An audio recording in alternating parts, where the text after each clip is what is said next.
Hello दोस्तों, मैं अरमान आप सभी की इस नए वीडियो में स्वागत करता हूं। आज की इस नए वीडियो के अंतर्गत क्लास 6 हिस्ट्री विषय का छठा अध्याय नए प्रश्न नए विचार एनसीईआरटी प्लस में एससीईआरटी के कंबाइंड नोट्स को देखेंगे, जो बीपीसी टीचर इसके अलावा संघ लोक सेवा आयोग के लिए काफ़ी ज़्यादा इम्पोर्टेंट होगा। जैसा कि आपको पता है कि मैंने पिछले वीडियो में आपको बौद्ध धर्म से संबंधित जितने भी एनसीईआरटी प्लस में एससीईआरटी में पॉइंट है उसको पेन डाउन करने का प्रयास किया था। आज हम लोग जैन धर्म से संबंधित जितने भी फैक्ट हैं उसको हम लोग पेन डाउन करने का प्रयास करेंगे। तो इसमें सबसे पहला हमारा टॉपिक रहेगा जैन धर्म। जैन शब्द जीन से निकला है। जैन शब्द जीन से निकला है, जिसका शाब्दिक अर्थ होता है विजेता या जीतने वाला।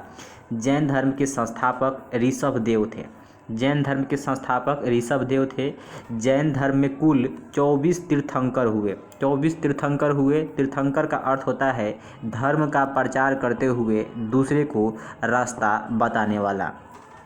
इसमें 23वें तीर्थंकरों में जो सबसे महत्वपूर्ण है पारसनाथ, जो काशी के अश्वसेन के पुत्र थे। इसके अलावा 24वें तीर्थंकर तथा सबसे अंतिम तीर्थंकर महावीर, इन्हें जैन धर्म का वास्तविक संस्थापक माना जाता है, क्योंकि इन्होंने जो है सर्वाधिक महत्वपूर्ण जो है जैन धर्म से संबंधित जो है विचार को रखे हुए हैं, और जैन धर्म के सर्वाधिक महत्वपूर्ण ये विचारक भी रह चुके हैं।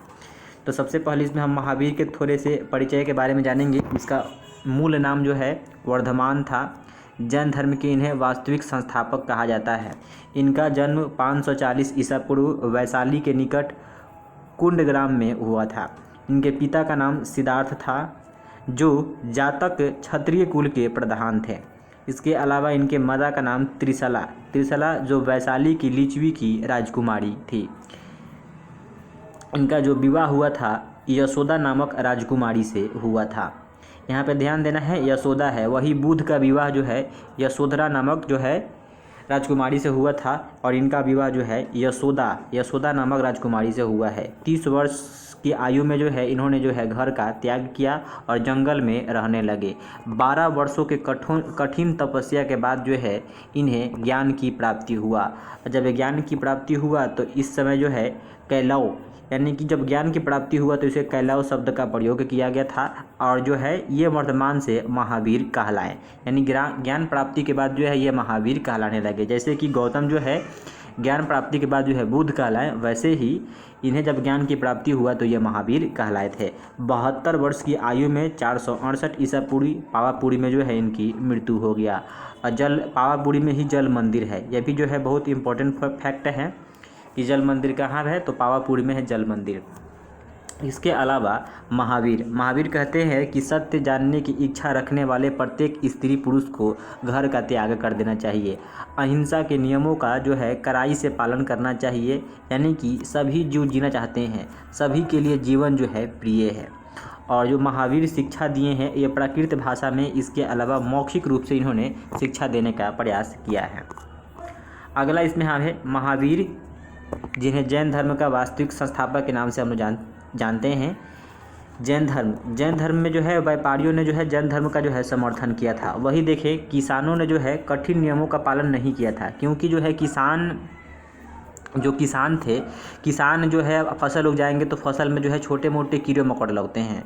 तो अगर हम कीड़े मकोड़ों को नहीं मारेंगे तब जो है हमारा फसल जो है अच्छी से नहीं लग सकता है। इसलिए किसानों को जो है इनके नियम पालन करना जो है बहुत कठिन कार्य था। केवल व्यापारियों ने जो है इसका समर्थन किया था। सत्य का सहारा लेकर जीवन जीने की कोशिश करना चाहिए। महावीर कहते हैं कि सत्य के सहारा लेकर जो है मनुष्य को जो है जीवन जीने की कोशिश करना चाहिए। सत्यपूर्वक जीने के लिए मनुष्य को जो है क्रोध, लोभ और भय तीनों का त्याग करना होगा। यानी कि आपको सत्यपूर्वक अगर ज़िंदगी जीना है तो क्रोध यानी गुस्सा, लोभ और भय तीनों को जो है त्याग करना होगा। इसके अलावा महावीर कहते हैं कि चोरी ना करना, बिना आज्ञा या अनुमति के दूसरे का सामान नहीं लेना चाहिए।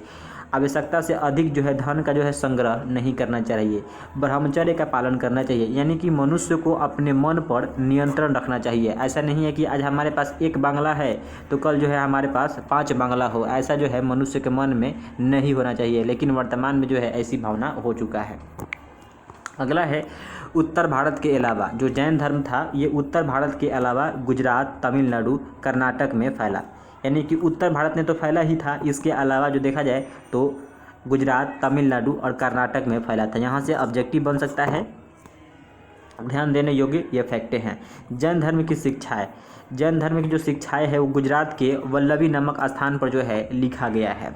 महावीर के अनुसार, महावीर जो है अपने उपदेशों में जो है कर्म की प्रधानता दिए हुए हैं। इसके अलावा जीवन का उद्देश्य इन्होंने जो है आनंद बताया है, यानी कि मनुष्य का जीवन का उद्देश्य आनंद प्राप्त करना होना चाहिए।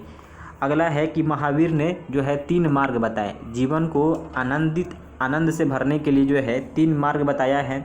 इन मार्ग को त्रिरत्न के नाम से जानते हैं। पहला इसमें हमारा सम्यक दर्शन है। सम्यक का अर्थ होता है शुद्ध, दर्शन।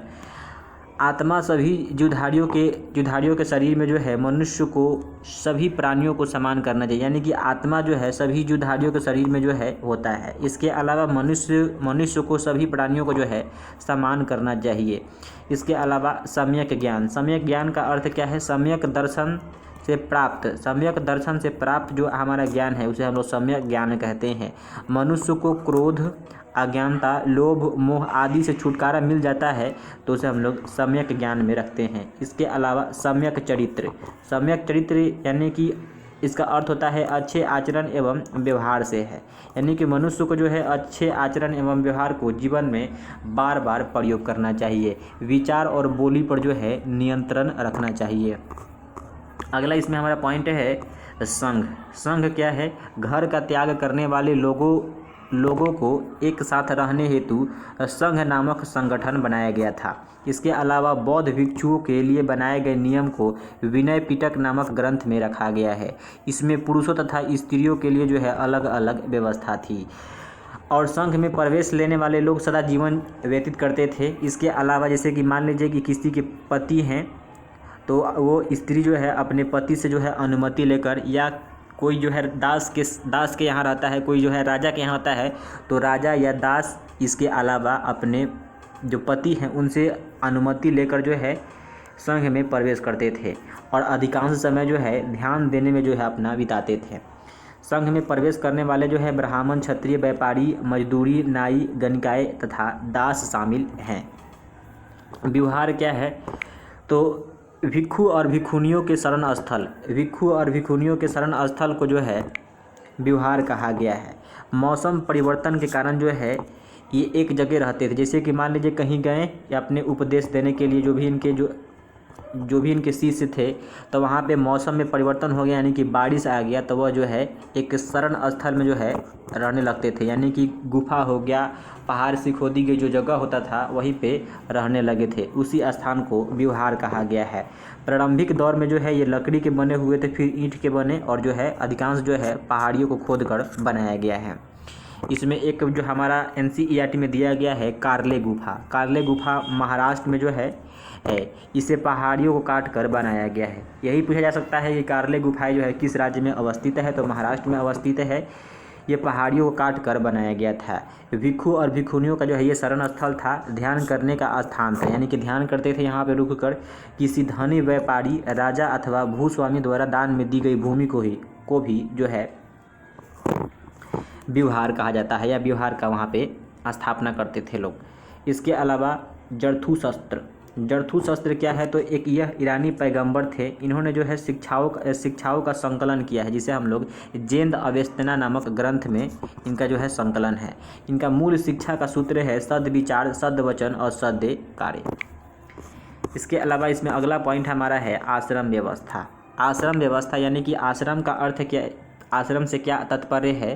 तो जीवन के एक चरण से है, यानी कि मनुष्य का एक जीवन होता है, उसका चरण होता है, तो उसी चरण से है। तो इसमें सबसे पहले आता है ब्रह्मचर्य, यानी कि जब हम युवा अवस्था में होते हैं तो हमें ब्रह्मचर्य का पालन करना चाहिए, यानी कि जो इसमें ब्राह्मण, क्षत्रिय और वैश्य थे ये सदा जीवन जो है बिताकर जो है वेदों का अध्ययन करते थे, यानी कि लाल पियर में ध्यान नहीं देते थे। इसके अलावा गृहस्थ, यानी कि जब आप पढ़ लिख लिए तो गृहस्थ जीवन व्यतीत कीजिए, यानी कि अपना विवाह करना, ये जो है इसी में आता है। इसके अलावा वानप्रस्थ क्या है? यानी कि विवाह हो गया, आपके पोता पाती हो गए, सब कुछ हो गया तो जंगल में रहकर जो है साधना करना होता था, ये जो है आपका वानप्रस्थ कहलाता है। इसके अलावा संन्यास, सब कुछ त्याग कर जो है सन्यासी बनना ही संन्यास है, यानी कि आपके जीवन के अंतिम क्षण में जो है आप सन्यासी बन सकते हैं। तो ये रहा जो है आश्रम व्यवस्था। जो है आश्रम व्यवस्था को 4 वर्गों में बांटा गया है और इसका तात्पर्य क्या है, जीवन के एक चरण से है। तो विभिन्न चरण आता है, पहला इसमें हमारा ब्रह्मचर्य है, उसके बाद गृहस्थ है, वानप्रस्थ है और एक लास्ट वार्ड हमारा संन्यास है। तो आएगा इसको क्रम से सजाइए, तो आसानी से आप इसे पढ़ें। अगर NCERT बुक तो सजा सकते हैं। अगर आपको पसंद आया है वीडियो तो वीडियो को लाइक कीजिए, साथ ही साथ अपने फ्रेंड के पास भी इसे ज़रूर शेयर कीजिएगा। तब तक मिलते हैं इसके अगले चैप्टर को लेकर, तब तक के लिए धन्यवाद। इसे ज़रूर पेन डाउन करें।